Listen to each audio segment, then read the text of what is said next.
This is another tale from the Green Horse. It's about how losing can become a habit if you let it, which can eventually lead to your annihilation. The story begins at St. Timothy Elementary School, where I, Marvdog, attended. I was in the 5th grade. It would be my first year playing basketball for the St. Timothy Knights.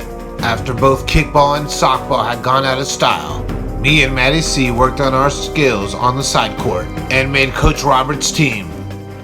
Fatefully, our first away game was against St. Gerard. The church is still there and they have a cool priest, but the Catholic school I played against has been replaced with a charter school.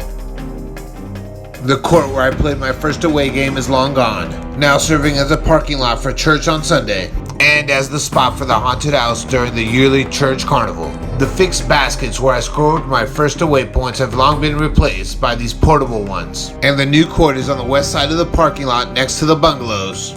As a street baller, I've played on some pretty janky courts in my life, but as far as organized Catholic school basketball is concerned, St. Gerard's was hands down the worst court I've ever played on.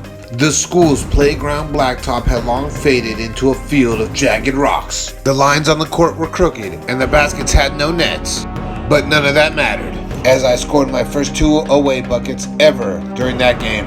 And building from that starting point, I became a legendary street baller. St. Gerard's Catholic School got the reputation for being an easy game with a weak team. They were a welcomed opponent that you knew you could increase your scoring average on. They could never shake the reputation of being a loser, and finally closed their doors in 2009, teaching me a valuable lesson: how complacency in losing can eventually lead you to lose everything.